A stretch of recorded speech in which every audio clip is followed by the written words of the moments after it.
Hi, so I wanted to do a video on collecting all the unique weapon transmogs for the MOP Remix event that are RNG drops and not available from the bronze vendor.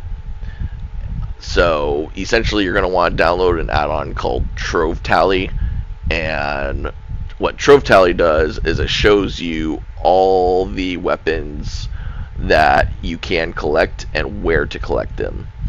So you can see here there's about 239 weapons that you can collect, and it shows you what the weapon types are, what raid drops them, or what outdoor zone drops them, raid difficulty, dungeon difficulty, scenario difficulty, and everything. So it's just a quick, easy visual on where to actually go to figure out where each weapon drops and where you need to be farming. It also shows you some other stuff in terms of like the toys, all this bronze vendor stuff and everything, but that's not really that important. The other thing it does, which is actually extremely useful, is when you're in group content, so you're doing like raids, dungeons, and everything. If a piece of loot, if a weapon drops that you do not have, it will actually pop up in here saying, hey, you haven't collected this weapon. Do you want to whisper the person and ask if they'll trade it to you? And you can customize the message, but you can basically just click it and it'll actually show, or it'll whisper the person asking them if they'll trade you the weapon. So I was able to pretty much go through and collect almost all the weapon transmogs in like 2 or 3 raids for the most part, for like mythics and heroics and normals and everything, and even the heroic dungeons and stuff. I was able to complete all of those very, very quickly using this add-on. You may get people who, for whatever reason, they don't want to trade the weapons, but I'd say like 90-95% of the time, most people are pretty accommodating and will be like, yeah, sure. Like, I mean, because they're going to be like, I've got 50,000 of this weapon. I don't need, like, sure, if you really want this weapon, like here. So usually you won't have too much of an issue. And I mean, if someone doesn't want to give you the weapon for whatever reason, I mean, it's not that big a deal. Usually there'll be like somebody else who will also have the weapon drop and everything, and you can get it from them. Or you may just end up getting it yourself. So, but yeah, it's a very, very useful add-on, especially while you're doing the raids and everything for collecting all those. So, one thing about MOP Remix and the weapons and everything is, in the regular version of the game, most weapons will drop off specific mobs. In MOP Remix, the way it works is everything's on a shared loot table. So in terms of zones, basically everything in a zone will all have a shared loot table. If you're in a raid, all the bosses in a raid will all have a shared loot table. So you don't have to farm a very specific boss in a raid or dungeon or whatever. You just have to kill any boss in the raid or dungeon, and they all have the same shared loot table. And so in terms of raids, so you've got Siege of Orgrimmar, Throne of Thunder, and then tier 14 raids.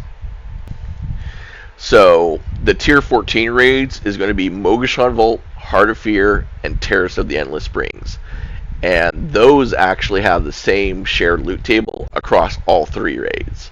So you're literally able to go and do all 3 of those raids and have a chance at all 3 of those raids giving you the same loot table, so weapons and everything for that loot table. So effectively it kind of like triples the chances of you actually being able to get weapons and everything, instead of, because like with Throne of Thunder, you can only run that once per day and have a chance once per day per character, versus in Mogushan Vaults, Terrace of the Endless Spring, and Heart of Fear, you've got basically 3 chances per day per character.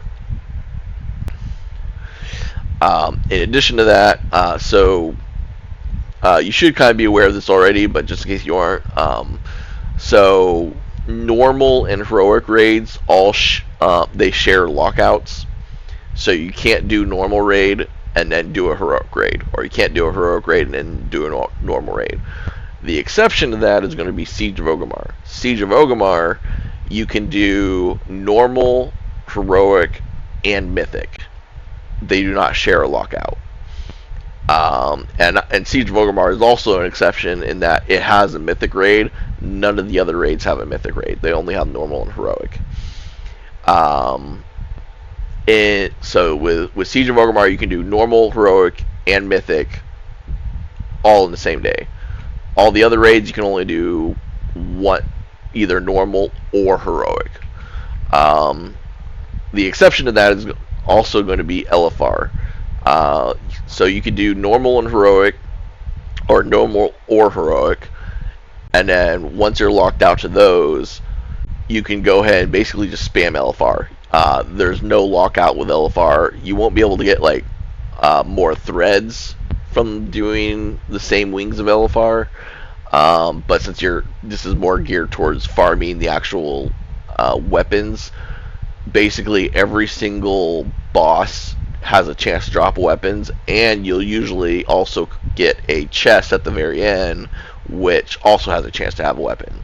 So you can literally spam the LFR wings as far as getting LFR weapons, and you can just spam those without any actual lockout with LFRs.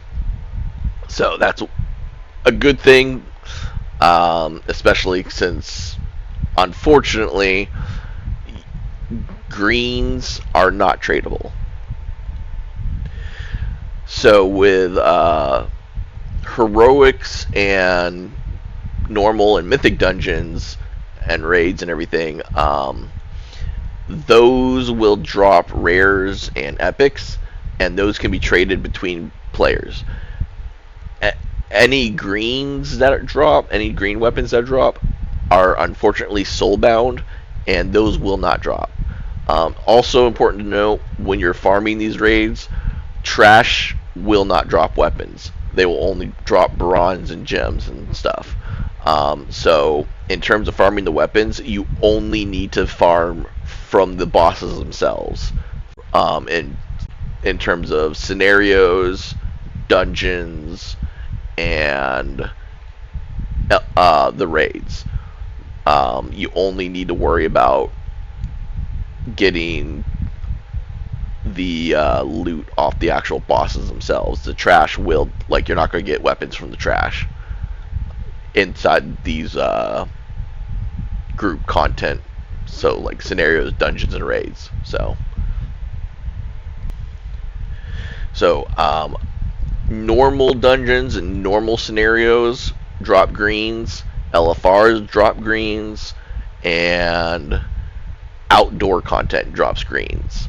So once you start, as far as farming greens, that's going to be everything but heroic and mythic, heroic, mythics, and normal raids, basically. And in terms of outdoor content, basically every single thing in outdoor content all shares the same loot table. So any quests you do, all the boxes you get from quests, any rares you kill, any mobs you're killing, anything that you do in the outdoor zone, it all shares the same loot table. So everything in Dreadway shares the same loot table. Everything in Town Long Steps shares its own loot table. So basically you can do whatever you want as far as farming goes, and all of it has an equal chance of dropping weapons and everything like that. I kind of prefer farming rares just because the rares are guaranteed to drop an item, but the problem with farming rares is you have a lot of other people who are also trying to farm rares, and that makes it a little bit more difficult to actually farm them, unfortunately. So you could do like a mix and match, or you could do like kill the rares as you see them, and then just like farm other content or do questing or whatever. But yeah. Another thing to note is that while you may have a class that can use an item, it doesn't mean that the item will drop for that class. So, for example, warriors can use almost every single item in the game. However, that doesn't mean every single item in the game will necessarily drop for warriors. So, for example, you're not going to, if you're on a warrior, you're not going to be able to have a bow drop for a warrior.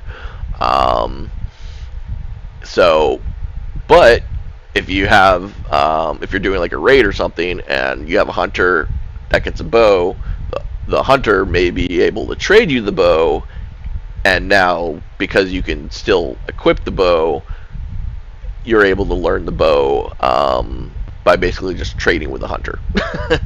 um, Also, the spec also matters. So, for example, if you want shields, you can't just simply be on a warrior. You have to be a warrior that is prot. So if you're not prot spec'd, you're not going to be able to get a shield unless you have like the loot specialization set to shield, or set to prot rather. So you need to make sure like you have the correct, in terms of like farming. What if you're farming a specific thing, you need to make sure you have the right spec for farming. I would recommend probably starting out have a warrior, just because warriors can kind of get the majority of everything, and then from there you'll want to kind of gear more towards being like class specific, where you can go, okay, now I need like staffs or something, so I'm going to create like a priest or a mage or whatever. But yeah, warriors will probably be your best bet as far as like farming the most amount of stuff in the shortest amount of time.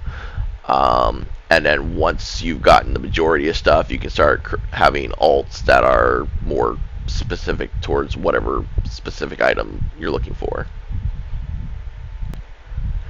I would also recommend that you try to create a free alt account.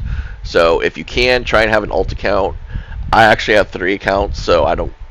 I've never really had to deal with creating like a free version, but I guess you can create a free version and just kind of like level it up or something. I'm not really sure. But yeah, basically, if you can have an alt account, and the reason you want to do that is to kind of double dip. So you can basically have like, say you have like a warrior, you're running around on a warrior, and then you have your other account be, say, a mage or a priest or something, and then that way you're able to actually get all the stuff that a warrior can get and all the stuff that a priest can get. Or you could do, say for example, if you're farming shields specifically, you could have like a warrior on one account and then a shaman or a paladin on the other account, and that will allow you to kind of like double dip and hopefully have 2 times the chances of getting a shield instead of just 1 time the chance. So basically having alt accounts and using a 2-seater mount can definitely help a lot in terms of farming, especially farming the greens and everything. The only reason I'm not doing it right now is because I'm farming a shield, and I don't have all of my shield, like on my shaman, my paladin, and my warrior. They're all on the same account, and I just don't feel like creating another one for 1 item. So, but that is a tip that you could look into. In addition to that, there's also so some of the outdoor content will actually be in multiple zones. You have multiple zones that can actually drop the same thing. So for example, a lot of these weapons will drop in Isle of Thunder, Isle of Giants, and Timeless Isle, or kind of a mix and match. All of these will drop in Timeless Isle. So I would personally recommend you farm all of these in Timeless Isle just because they all drop in Timeless Isle.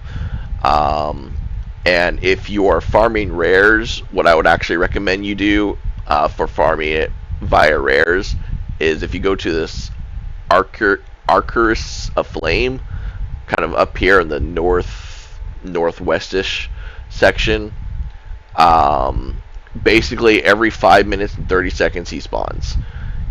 He requires a scroll to spawn, but because it's like every 5 minutes and 30 seconds, there's almost always somebody there that will sit there and have a scroll, and they'll sit there and spawn them. And really, the only catch is you just need to make sure you're standing directly on where he actually materializes, because it's like a 1 minute countdown timer from the time you summon him to the time you're able to actually attack him. But yeah, just make sure you're standing directly on top of him, and then spam whatever instant ability you have on him, because he's going to die like super quick. But as long as you do that, and you can get the tag on him, then you'll be able to get whatever items off of him. And honestly, I was able to farm all of this in like 2 days. And it's mostly, I kind of consider it more of an AFK farm, where I'm just like every 5 minutes, 30 seconds, I'm just checking.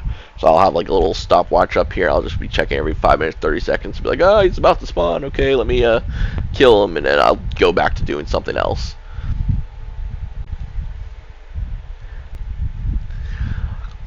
So another thing I would recommend is, while you're doing like LFRs and dungeons and stuff, try to have your speed stat. And so basically, like, you're going to want to have all your gems. I would put all speed stats for your gems, at least starting out and everything.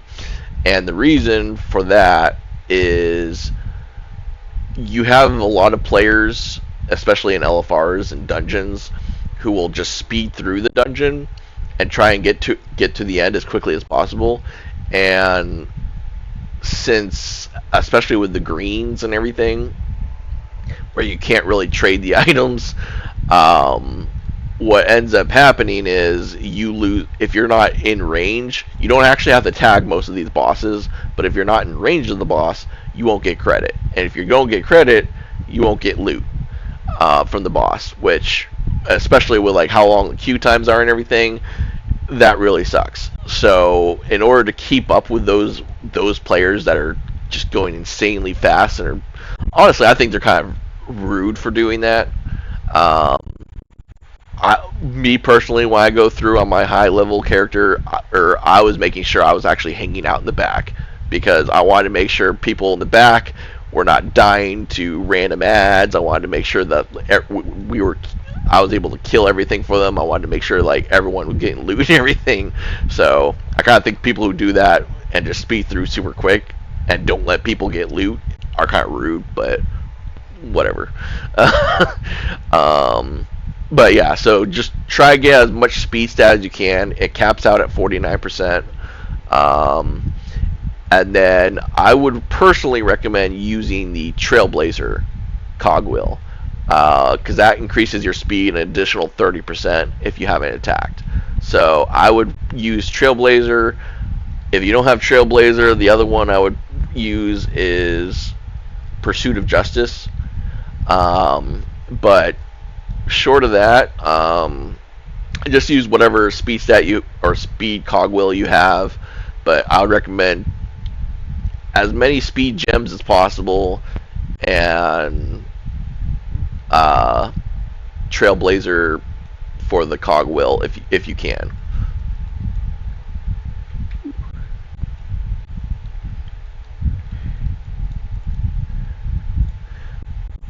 So you can see I'm just farming for my little shield.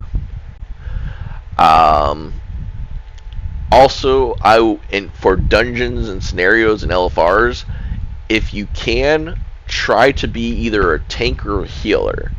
Um, the even if you're like even if you're going in and you're not actually a tanker healer, if you queue up as a tanker healer, which with those in those scenarios, it's not going to matter, just because they do people do so much damage and everything. Like you don't really need an actual tank and healer. So if you can try and queue as a tanker healer, just to cheese the actual queue times, and then just be whatever spec you need to be in terms of getting the loot. But yeah, definitely if you can, try and queue up as a tanker healer, just to get the lower queue times if you can. Another thing, try and get as high item level as you can. That will help get you into the normals and heroics and mythic raids. If you can't, one thing you can do is, and I'm going to plug this one fantastic lady. So there's this one lady, MissTrashes. Yeah, MissTrashes. And I'll plug her account at the bottom. She's actually doing a lot of carries where she's just carrying people through like heroics and mythics and everything pretty much every single day, sometimes multiple times a day. So I would go into her Twitch channel and just ask her, wait around, ask for a carry, and she's more than happy to like do carries for everyone and help everyone out. I was actually able to get a couple of my alts in on her runs, which was definitely very helpful for helping to complete some of my mythics weapons that I was missing. So yeah, it's a lot it's easy if you can have like a maxed out character, but if you don't have a maxed out character, then getting carried is it's hard to get into carry groups, unfortunately. So yeah, I would definitely look at MissTrashes. I imagine she'll probably keep doing them up until the event ends, but if not, try to get into her groups as quickly as you can. So yeah, just go watch her Twitch channel. I'll plug it below. In terms of the best classes, I would probably say Warrior is going to be your best bet. Warrior is going to be the best one to do just because it's able to get the most amount of weapons. And then, so you're going to be able to get the most amount of weapons from Warrior. And then once you've completed the Warrior, it's going to be a lot quicker and easier to basically figure out all the other weapons that you need. So you're going to be able to basically do Warrior, and then from there I would probably you could do Mage, but I would actually probably do Priest.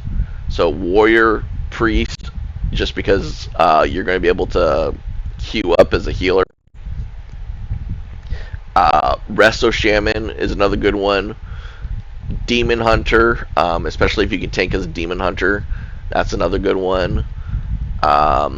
Holy and Prot Paladin, and you're pretty much going to have a Hunter on its own, just because the Hunter is the only one that can get the bow. But those are probably your top classes. Is going to be Warrior, Priest, Shaman, Demon Hunter, possibly Monk, Paladin, and then regular Hunter. So those are going to be your top picks I would personally go with in terms of classes you're going to need to kind of fill out and get all the different weapons and transmogs and everything. There's also a chart. I'm going to link the chart below as well. And basically, someone made a chart that has like an image of a chart that has all the classes and specs, and it actually details what specs and what classes will actually drop what weapon types. So, for example, if you need shields, then you're going to want to look for like Prot Paladin, Holy Paladin, Shaman, Prot Warrior. Um, yeah, all three specs of the Shaman drop to shield, Prot Warrior, and so pretty much like the best one to do would be Prot Paladin, because it seems kind of counterintuitive at first, but basically in terms of farming a specific weapon type, if you can get a class and spec that actually has the least amount of weapon choices, that will limit the amount of weapons that will drop in terms of like the weapon pool that will drop for you, and so it actually becomes easier to get that weapon. So for example, with the shields, the Prot Paladin only has one-handed axe, one-handed mace, one-handed sword, and shields that can drop for it. So because it's only got 4 weapon types, it's going to be the best in terms of chances of getting a shield over shamans, over the Prot Warrior. Same thing with like daggers, for instance. If you want daggers, you're looking specifically for daggers, the rogue, an assassination rogue, or a subtlety rogue is actually going to be your best bet, because those 2 specs will only drop daggers. So you won't be able to get any other weapon on those 2 specs, but you will only get daggers for the weapon type, which makes it far, far, far quicker and easier to actually farm for daggers if you have an assassination rogue or a subtlety rogue. Versus if you're having like a mage or a priest, you can still get daggers, but you also have like staffs you can get, and offhands you can get, and all this other stuff. So I'll include a link to that chart and everything, but honestly, if you can have like one of every single class, that's actually the best. Just so it makes it a lot easier to be able to pick and choose what you want to farm. But yeah, in terms of overall ability to get everything, evokers and warriors actually have the most options, which means evokers and warriors will be able to get the most amount of stuff.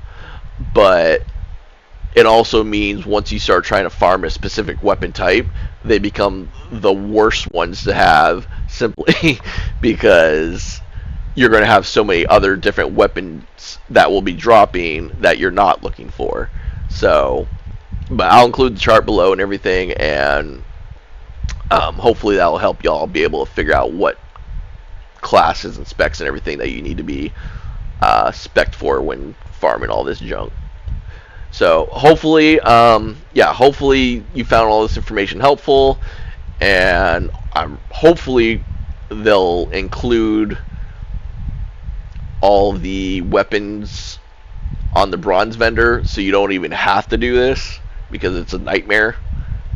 Trying to get all this stuff was honestly terrible, but just in case they don't, this is how you do it. And there are a couple, just as a quick final note, there are a couple items where it's listing the location incorrectly. So for example, Ironwood Shield, it says that you can get it from the Town Long Steps, but I went and looked it up, and basically everyone's saying that that's actually incorrect. It does not drop from Town Long Steps. It only drops from Veil of Eternal Blossoms. So at least as of right now. So that's what I'm farming for actually right now, is this shield. Another one that is problematic that I found is the steelskin qiang bulwark, something like that. So there's a version of that drops from LFR, which is this one. However, the version that drops from LFR that's listed in Trove Tally is red. So I think there's a issue in terms of like what version the add-on actually put and it put like the incorrect version in there. I'm still trying to figure that out and everything, but I think that was basically they just put the incorrect tint in the add-on. So, but I haven't experienced any other issues personally. But I may have gotten them without even realizing it. So I don't know.